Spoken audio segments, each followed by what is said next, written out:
Oke, Prims. Sekarang kita akan masuk ke topik yang tidak kalah menarik, yaitu kita akan bahas tentang kacamata versus lensa kontak. Dan di sini sudah hadir juga Dr. Bobby, spesialis mata yang akan memberikan informasi yang sangat valid kepada kita semua. Baiklah, Dr. Bobby. Ya. Hari ini bagaimana kabarnya? Baik, Dr. Sudirman. Kalau pasien Dr. Bobby sendiri banyak tidak, Dok, yang pakai lensa kontak? Lumayan banyak. Apalagi kalau misalnya dia pelajar, mahasiswa, ataupun orang-orang kantoran. Iya, betul-betul. Nah, itu yang akan menjadi topik kita pada hari ini. Oh, iya, siap. Pandangan dokter secara umum tentang lensa kontak. Bagaimana, Dok? Silahkan. Nah, jadi lensa kontak itu baik ya. Ya, jadi semua itu saya mau pakai kacamata atau lensa kontak. Itu semua tergantung dengan kebutuhan kita. Ya, kebutuhan kita apa gitu ya. Kadang-kadang sering kita itu tidak sesuai dengan kebutuhan, dengan aktivitas kita. Memakai lensa kontak di tempat yang banyak debu sangat berbahaya dong, kan gitu. Okay. Ya kan? Jadi ada masing-masing punya keuntungan dan kerugian, ya. Ada plus minusnya gitu. Pakai kacamata apa, pakai lensa kontak. Nah, kalau kita bicara dari kacamata dulu ya, boleh, ya. Oke, ya. Kacamata itu plusnya apa sih keuntungannya? Gampang dibawa kemana-mana, nyaman, ya kan? Mau capek mata tinggal lepas, ya. Nggak perlu cuci tangan ngelepaskan kacamatanya. Relax aja. Cuman nggak enaknya kalau makan sup kali ya. Makan bakso atau mie sup itu. Begitu. Beruap dia ya? Beruap kena ke kacamata. Betul. Nggak kelihatan dong baksonya, kan gitu. Nah, itu salah satu kerugian dari kacamata. Betul. Tapi kalau kenyamanannya sangat nyaman sekali, ya. Atau untuk orang yang olahraga kali, Dok, ya? Ya. Ya, cuman kadang-kadang atau kita punya kacamata olahraga juga yang ada benar ya. Cuman kalau olahraga misalnya disuruh berenang, ya nggak mungkin dong kan begitu pakai kacamata, ya kan. Nah, jadi jadi itu keunggulan suatu kacamata itu gampang dipakai. Mau dipakai outdoor, dipakai indoor, di tempat berdebu, no problem. Ya, tinggal dilepas dan kalau misalnya mata kita merah, kita nggak perlu waspada sekali gitu. Beda dengan kontak, lensa kontak tadi. Nah, untuk lensa kontak sendiri, nah apa keuntungannya? Keuntungannya itu banyak ya. Jadi kalau kita pakai kacamata, kan kita kan terhalang oleh bingkai kacamata ini. Baik. Jadi pandangan kita nggak terlalu lebar, nggak terlalu luas gitu. Beda dengan kontak lens, ada gagang atau bingkainya. Jadi kita luas melihat semuanya. Ya, penglihatan lebih optimal karena letaknya tepat di kornea. Jadi alat bantu itu kalau makin dekat ke titik fokus, ya, dia makin lebih nyaman dia, lebih enak melihatnya. Ya. Dan lensa kontak itu yang paling dekat dengan titik fokus tadi, ya kan. Walaupun kacamata kan di depan. Ya kan masih jauh dari titik fokus, tapi dengan kontak lens dia lebih dekat. Kalau zaman sekarang malah ada katanya itu pakai lasik, ada namanya clear lens ekstraksi, banyak macam. Ya kan, cuman itu kan prosedur pembedahan. Betul. Nah, ini kan nggak yang non-invasif ya, Dok? Ya, non-invasif. Tidak dibedah. Ya, dibedah. Jadi pemakaian lensa kontak lebih nyaman sekali. Sangat nyaman sekali. Apalagi orang dengan minus tinggi. Oh, baik. Minus tinggi itu lebih senang orang pakai lensa kontak. Karena berat kacanya, Dok. Benar, satu. Ataupun itu tadi lapang itu lebih luas itu dia melihat begitu ya. Minus tinggi itu ya. Nah, apa kekurangannya itu tadi? Nah, kalau debu-debu, waduh susah kita.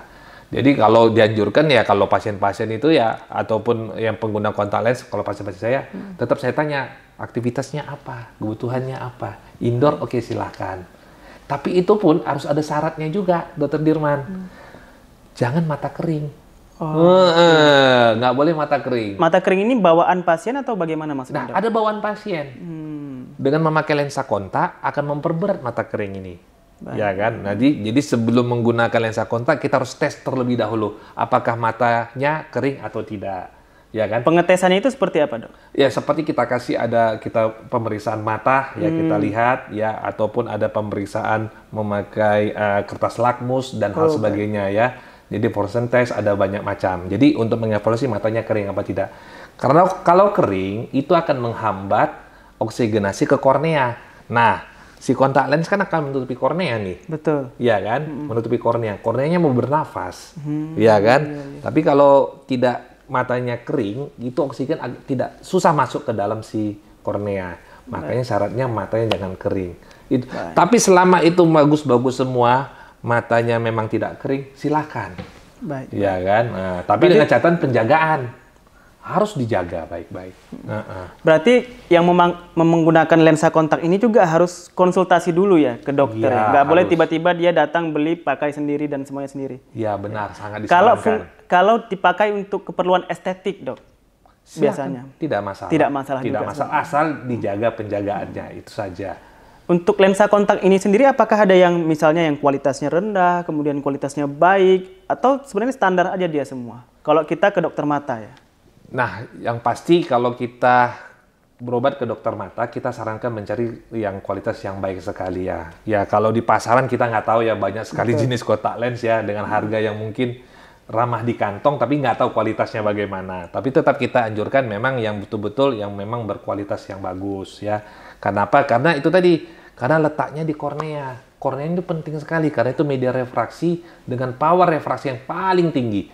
Jadi kalau misalnya kornea itu rusak, itu susah sembuhnya, akan menimbulkan kecacatan, ya kan? Jadi itu yang harus kita cegah, ya kan? Makanya jangan main-main taruh kornea. Jadi penggunaan kontak lens betul-betul harus diwaspadai, cari bahan-bahan yang berkualitas sebelum memakai, periksakan dulu ke dokter mata. Baik, baik. Tadi dokter sempat membahas juga penggunaan lensa kontak itu dengan mata merah harus diwaspadai. Itu maksudnya ke arah mana, Dok? Nah, jadi begini nih. Ya kan tadi kalau kita cerita tadi mata kering akan menimbulkan gangguan oksigen ke kornea, akan membuat matanya jadi merah, teriritasi. Itu akan menimbulkan kornea menjadi luka. Nah, tadi saya bilang tadi, kornea tidak boleh luka, karena akan menimbulkan kecacatan selamanya. Jadi itu harus dicegah. Selamanya, Dok? Permanen ya, Dok? Permanen, kalau memang itu tidak kita cegah. Baik. Jadi harus hati-hati sekali. Memang untuk penglihatannya gampang. Enak sekali melihat dengan kontak lens, tapi penjagaannya. Makanya waspadai penjaganya. Baik.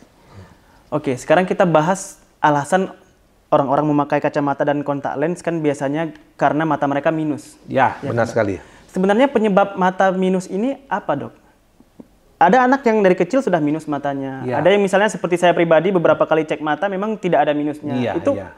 penyebabnya apakah multifaktorial juga atau bagaimana, Dok? Nah, yang pasti kalau mata minus itu, ya apa penyebabnya? Karena aktivitas penglihatan dekat yang terlalu over, ya kan? Jadi penglihatan dekat terlalu over, ya kan? Melihat gadget terlalu lama, melihat TV terlalu dekat, ya terlampau over, ya kan? Mengakibatkan penglihatan jauhnya menjadi berkurang. Baik. Makanya dia akan minus. Nah, tidak menutup kemungkinan bahwasanya minus ini bisa ada kelainan genetika. Dalam arti kata memang bawaan dari orang tua. Oh, bisa juga, Dok? Bisa. Jadi kalau orang tua berkacamata, kemungkinan besar anaknya memakai kacamata cukup berpeluang besar begitu ya.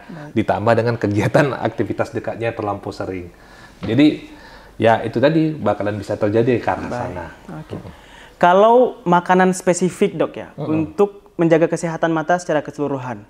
Nah, Termasuk mata minus tadi misalnya. iya, Apakah ada, Dok? Misalnya wortel yang selama ini sering kita dengar. Iya, Atau memang iya. makanan-makanan yang malah kita harus menghindari beberapa makanan, misalnya makanan digoreng, makanan yang iya. bersantan dan sebagainya. Benar. Malah dulu katanya rimbang ya, Iya, betul. rimbang ya. Pan pahit sekali rimbang itu Betul, ya. Dok, ya. Apakah rimbang? Sebenarnya nggak ada masalah makanan apa ya, yang penting bergizi ya. Betul. Ada memiliki vitamin A, B, C, D, E, silakan. Ya kan? Nggak ada masalah. Jadi itu semua bagus. Yang namanya vitamin, mineral yang memang bagus buat tubuh silakan. Betul. Tapi jangan yang makanan-makanan yang dalam arti kata yang instan junk food. Waduh. Itu memang Itu yang membuat memang iya, bukan hanya untuk mata, untuk yang lain juga bermasalah. Betul, betul. Jadi betul-betul makanan sehat saja yang kita. kalau sebutan sekarang whole food ya, Dok ya. Iya, Kita benar. makannya whole food bukan processed food gitu. Benar sekali. Itu memang iya. akar di semua penyakit metabolik juga. Benar Betul, semua, Dok, ya? benar sekali, Baik, benar sekali. Oke. Kemudian, Dok, yang terakhir, Dok. Iya. Nah, sampai di penghujung kita. Bagaimana cara memilih kacamata atau lensa kontak? Apakah ada tips and trick khusus atau memang ikut saran dokter aja? Nah, pasti kita memeriksakan mata. Jadi kepada semua pemirsa Prime TV ya. Jadi kalau bisa sebelum memakai lensa kontak atau kacamata, konsultasi dulu ke dokter untuk melihat ukuran apa yang paling tepat. Baik. Ya kan? Karena kalau sama ke dokter itu akan dilihat ya melihat ukuran-ukuran, mencoba ukuran-ukuran yang paling nyaman dipakai si pasien nantinya. Karena kita nggak mau pasien itu nanti pakai kacamata ataupun lensa kontak ujung-ujungnya pusing. Betul. Ya kan, nggak mau. Kita akan trial and error, kita akan coba untuk mencari kenyamanan. Ukuran berapa yang terbaik buat si pasien ini. Nah, memang terjadi perbedaan ukuran antara memakai kontak lens sama memakai lensa kontak dengan kacamata. Karena lensa kontak itu biasanya ukurannya berkurang 0,5 dioptri dibanding kacamata. Seandainya misalnya begini nih, kacamatanya misalnya -5, ya kan, kita anjurkan si pasien menggunakan lensa kontak -4,50. Tapi itu semua periksakan terlebih dahulu ke dokter mata untuk mencari kenyamanan nantinya. Baik, Dokter Bobby. Baik, terima kasih Dokter Bobby atas semua informasi yang telah diberikan. Ya, Dokter Sudirman. Itu dia, Prims, semua informasi dan pertanyaan yang telah kita terima dan kita tanyakan kepada Dokter Bobby telah dijawab dengan sangat baik. Intinya kalau kacamata dan lensa kontak itu tidak ada yang lebih baik dan tidak ada yang lebih buruk, begitu ya? Benar sekali. Kira-kira. Semuanya ada plus dan minusnya, disesuaikan dengan kebutuhan pasien. Nah, semoga informasi yang kita berikan ini bermanfaat bagi semuanya. Sampai jumpa di Prim Talk berikutnya. Terima kasih.